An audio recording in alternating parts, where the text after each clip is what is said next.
कक्षा 10 के देखिए सभी विद्यार्थी ध्यान दें। आज का यह वीडियो आप सभी के लिए देखिए काफ़ी इम्पोर्टेंट रहेगा।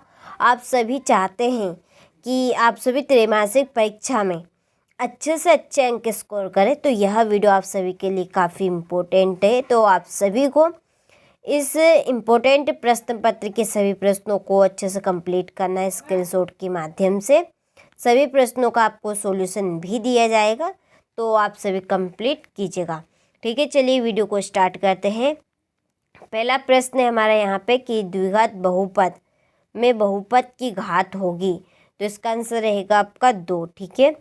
दूसरा प्रश्न है -2 एवं 5 शून्य वाले बहुपदों की संख्या होगी, तो इसका आंसर रहेगा आपका 1। ठीक है। इसके बाद में तीसरा बहुपद x² - 3 के शून्य होंगे, तो इसका आंसर है ±√3। x - 2y = 0 और 3x + 4y - 20 = 0 रेखी। इसका आंसर रहेगा आपका प्रतिच्छेद करती है। ठीक है। और अगला हमारा प्रश्न है यदि द्विघात समीकरण ax² + bx + c = 0 के विविक्त का मान 0 है, तो द्विघात समीकरण के दो भिन्न वास्तविक मूल होते हैं। ठीक है। चलिए छठा है एपी दी गई है आपकी 10, 7 और 4 की, तो 10वां पद है, तो इसका आंसर है -17। ठीक है। चलिए तो अगला प्रश्न देखते हैं।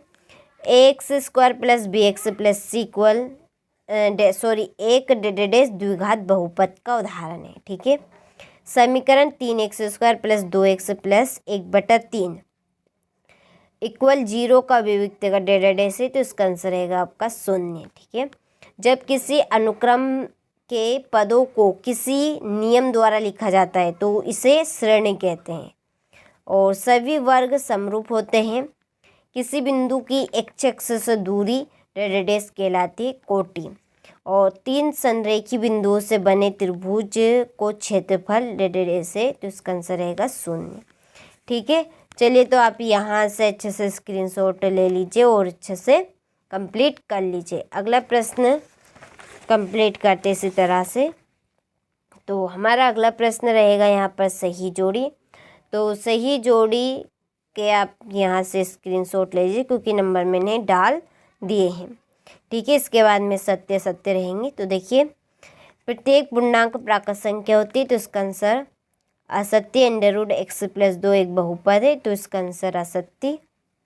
समीकरण x + 2y = 5 में यदि x = 1 तो y = 2 होगा, तो ये सत्य है। समांतर श्रेणी 10, 5 का अगला पद 0 होगा, तो सत्य। समकोण त्रिभुज में कर्ण सबसे बड़ी भुजा होती है, तो सत्य है ये भी। किसी बिंदु की y अक्ष से दूरी उस बिंदु का y निर्देशांक कहलाती है, तो इसका आंसर असत्य रहेगा। ठीक है। चलिए तो यहाँ से आप स्क्रीनशॉट ले लीजिए और अच्छे से कंप्लीट कर लीजिए। इसके बाद में हमारा अगला प्रश्न है क्वेश्चन नंबर 5 कि 3 और 12 का लघुत्तम समापवर्तव्य क्या होगा, तो इसका आंसर रहेगा आपका 12। रैखिक बहुपद की घात कितनी होती है, तो इसका आंसर रहेगा 1। समांतर श्रेणी का व्यापक रूप लिखिए a ± 1d a ± 2d। ठीक है। समान इसके बाद में हमारा x1 y1 एवं x2 y2 के मध्य दूरी क्या होगी, तो इसका आंसर रहेगा √x2 - x1 की होल पावर 2 और y2 + y1 की होल पावर 2। ठीक है।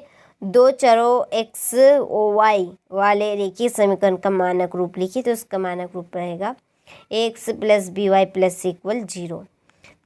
5, 10, 15 का अगला पद क्या होगा, तो उसका अगला पद रहेगा 20। ठीक है।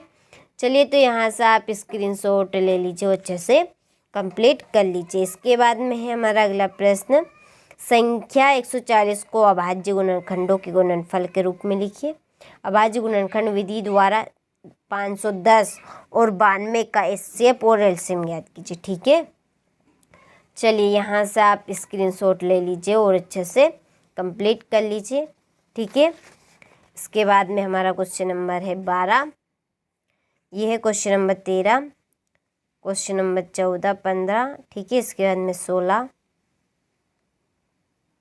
चलिए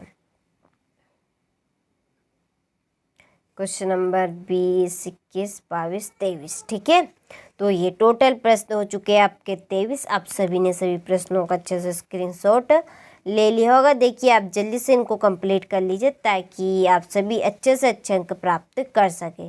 ठीक है, चलिए तो मिलते हैं आपसे अगले वीडियो में इसी तरह के इम्पोर्टेंट प्रश्न पत्रों के साथ।